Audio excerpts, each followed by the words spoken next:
Ready start. अध्यक्ष महोदय, अभी अभी जो प्रस्ताव हम लोगों के सामने इस सदन में रखा गया वह सचमुच में एक विचारणीय विषय है। आज हमारे देश की हालत किसी से छिपी नहीं। हर आदमी जानता है कि देश के कई भागों में वर्षा नहीं हुई। इसके कारण देश के कई हिस्सों में, जिनमें कि बिहार प्रमुख है, अकाल जैसी स्थिति पैदा हो गई है।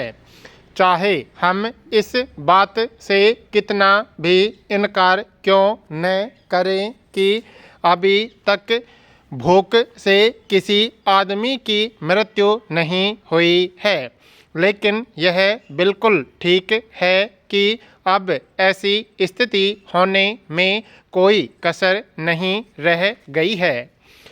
आप यह समझ लीजिए कि किसी दिन भी आपको ऐसा अवसर मिल सकता है कि अमुक स्थान में भूख से इतने आदमियों की मृत्यु हो गई और इतने पशु समाप्त हो गए।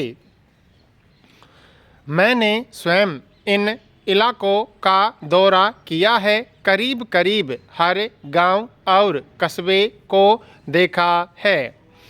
मैं जहां भी गया हूं वहीं एक जैसी दुख भरी कहानी सुनने को मिली। हर ग्रामवासी के मुंह पर एक ही शिकायत है कि इस साल हमारा क्या होगा। उनके पास अनाज का भंडार समाप्त हो गया है। पशुओं के चारे की व्यवस्था नहीं है और सरकार द्वारा कोई उचित प्रबंध अभी तक नहीं हुआ।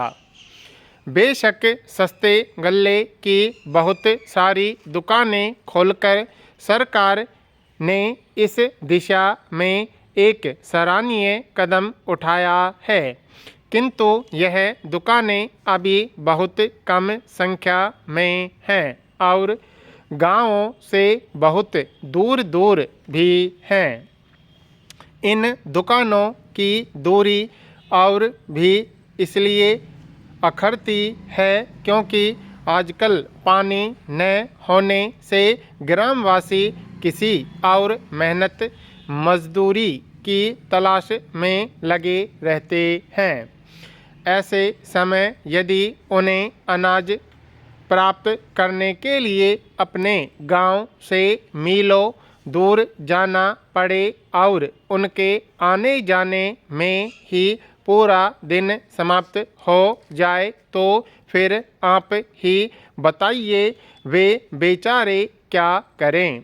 इसलिए जहां हम एक और यह ध्यान दे रहे हैं कि सस्ते अनाज की दुकानें खोली जावें, वहां दूसरी ओर यह भी आवश्यक है कि इन दुकानों की दूरी 1-2 मील से अधिक न हो। भले ही इसके लिए हमें कुछ अधिक दुकानें खोलनी पड़ें। यह एक बहुत ही आवश्यक बात है और हमें इसका ध्यान रखना चाहिए। ऐसा करने से हो सकता है कि कुछ अधिक खर्च भी हो, लेकिन ऐसा न करने से काम न चलेगा। अंग्रेजी को राष्ट्र भाषाओं की सूची में सम्मिलित करने के लिए जो सुझाव सदन के सामने आया है उसका विरोध हम इसलिए नहीं कर रहे हैं कि हमें किसी भाषा से दुश्मनी है।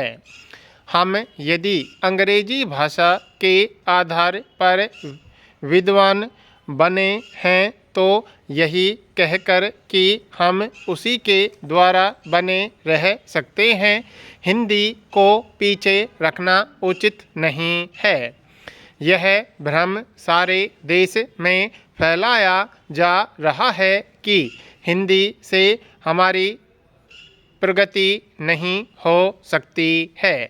इसके विपरीत मैं देखता हूँ कि देश को यदि कोई भाषा दो भागों में बांट रही है तो वह अंग्रेजी भाषा ही है। जिनको हिंदी नहीं आती वे समझते हैं कि हिंदी पढ़े लिखे लोग उन पर हावी हो जाएंगे। मेरी समझ में तो यह बात नहीं आती जो आदमी विदेशी भाषा का पंडित बन सकता है उसे हिंदी का साधारण ज्ञान प्राप्त करने में कौन सी कठिनाई आ सकती है। हिंदी तो इतनी सरल भाषा है कि थोड़े से संपर्क से ही आदमी हिंदी जान लेता है और अपने भाव प्रकट कर लेता है। ऐसी अवस्था में यदि हिंदी राष्ट्रभाषा का स्थान ग्रहण करती है तो हमारा अंग्रेजी से संबंध टूटने वाला नहीं है।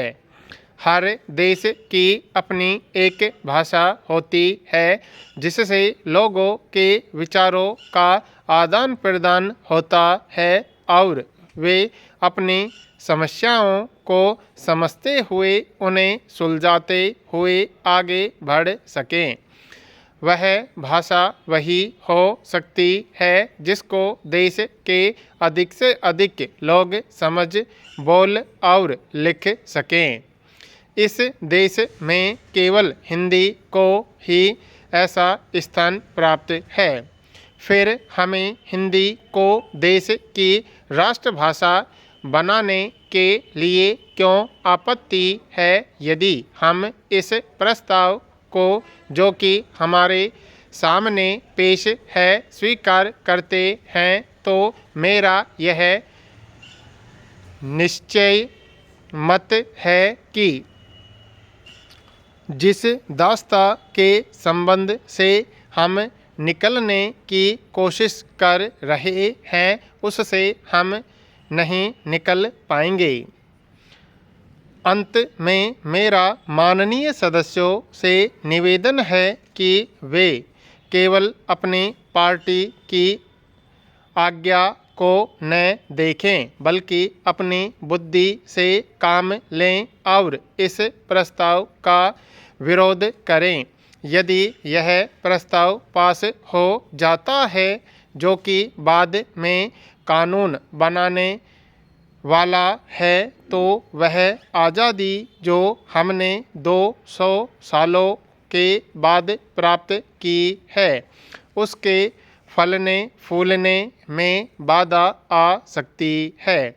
मैं सदस्य महोदय से भी प्रार्थना करूंगा कि वह अपना प्रस्ताव वापस ले लें।